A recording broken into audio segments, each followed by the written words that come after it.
E aí pessoal, para a gente concluir o estudo de regra de 3 inversamente proporcional, basta a gente fazer uma questão, porque a única coisa que vai mudar é apenas um único detalhe. Vejam só, uma gráfica utiliza 3 impressoras para imprimir 2.000 panfletos em 12 minutos.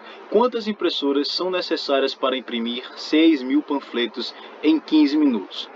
Vamos lá. Primeiro passo é a gente construir a tabela, então vamos colocar nossas informações que são. Primeiro passo é a quantidade de impressoras, aqui, impressoras. Depois eu tenho o meu tempo, né, os minutos. E por último eu tenho a minha quantidade de panfletos. Então, vamos lá. Uma gráfica utiliza 3 impressoras, então ele utiliza 3 impressoras para imprimir 2.000 panfletos, olha só, 2.000 panfletos, 2.000, ou colocar assim, né, 2.000, em 12 minutos. Já tenho a minha primeira linha da tabela concluída.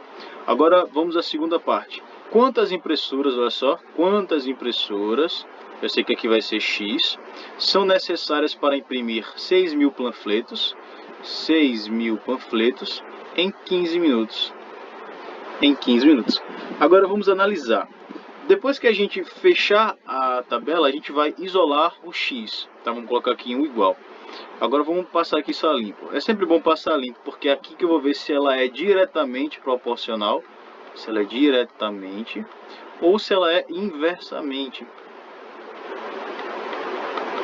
Um desses dois. Olha só. Eu tenho 3 impressoras em X. Vai ser igual. Olha só. Eu vou analisar a quantidade de minutos e impressoras e depois vou analisar a quantidade de panfletos e impressoras. Tá? Se a quantidade de impressoras aumentar e tempo também, vai ser direto. Né? Se a quantidade de impressoras aumentar e tempo diminuir, tá? A gente vai inverter a fração. Como assim? Olha só, vamos começar aqui com a parte de panfletos. Se eu tiver mais impressoras, eu consigo fazer mais panfletos? Sim. Se eu tiver menos impressoras, eu consigo fazer menos panfletos? Sim. Então, as duas estão ligadas. As duas aumentam juntas e as duas diminuem juntas. Porém, como é uma questão de regra de 3 composta, onde eu tenho mais de duas grandezas, né? Nesse caso aqui eu tenho 3 impressoras, panfletos e o tempo, tá? Eu vou dizer que apenas a relação com os panfletos é diretamente proporcional. Então, aqui continua desse jeito que a gente viu. Você diretamente preserva o que a gente viu na tabela. Então, aqui, ó, 2.000 sobre 6.000. 2.000 sobre 6.000.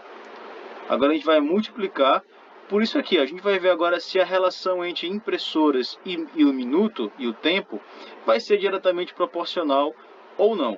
Como assim? Vamos ver. Se a quantidade de impressoras aumentar, eu vou precisar de mais ou de menos tempo para imprimir as minhas coisas? Se a minha quantidade de impressoras aumentar, eu vou precisar de menos tempo, ou seja, menos minutos para conseguir imprimir aquela determinada quantidade. Por exemplo, se eu quero imprimir 10 panfletos, com 15 impressoras eu vou produzir muito mais rápido, ou seja, em menos tempo, do que se eu tiver uma única impressora. Então, dá para entender que nesse ponto é inversamente proporcional. Tá? E o contrário também acontece. Por exemplo, se alguma coisa acontecer e eu tiver menos impressoras funcionando, eu vou demorar mais tempo para conseguir concluir essa minha atividade. Beleza? Então, a relação entre minutos e impressoras é inversamente proporcional. Então, lembram que aqui eu preservei, ó, desse mesmo jeitinho que está na tabela, aqui, ó, igualzinho. Beleza, isso não vai acontecer. Por quê? Como a relação entre impressoras e minutos é diferente, é inversamente proporcional, o 12 fica embaixo. Como o 15 está embaixo, o 15 fica em cima.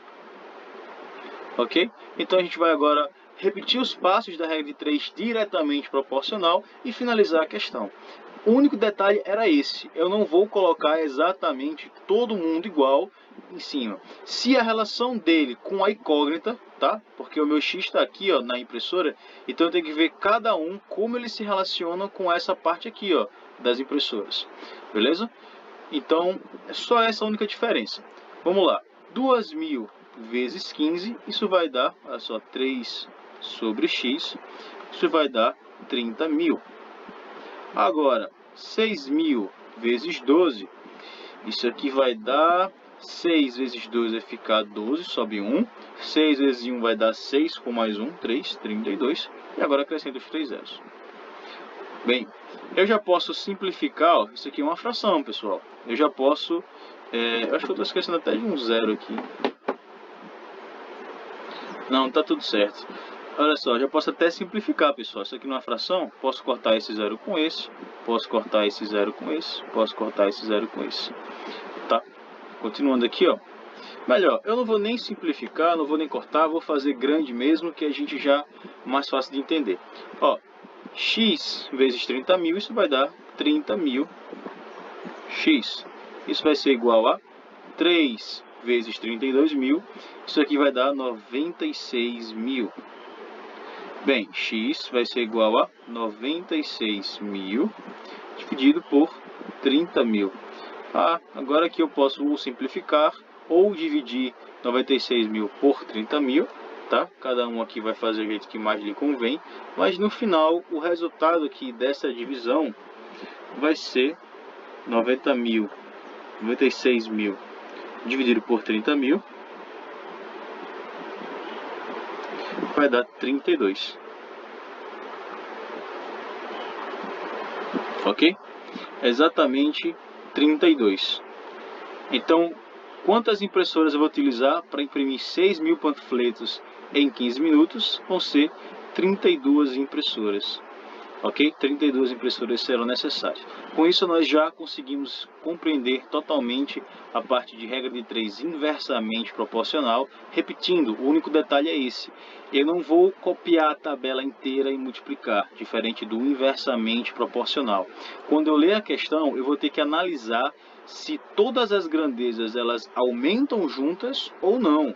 Olha só, eu vi que a quantidade de impressoras ela aumenta junto com a de panfletos. Se eu tiver mais impressoras, eu também tenho mais panfletos, ok? E depois eu fui ver a relação entre impressoras e o tempo. Se eu tiver mais impressoras, eu preciso de menos tempo. Então, eu vou ter que ler todos os enunciados, tá? Se tiver duas grandezas, beleza, regra de 3 simples, a gente já sabe como resolver. Mas se tiver mais de 3 grandezas, eu vou ter que parar, montar a tabela e verificar se essas relações entre eles são diretamente proporcionais ou não. Caso seja inversamente como nesse problema, a gente só vai trocar a posição. Ó. O 12 está em cima, o 12 ficou embaixo. O 15 ficou embaixo e ele foi para cima. Tá? Essa é a única diferença. Porém, vai dar um resultado totalmente diferente caso a gente esqueça esse detalhe. Beleza? Muito obrigado por assistirem. Vamos fazer as páginas 211, 212 e 213, tá? E é isso. Muito obrigado, pessoal.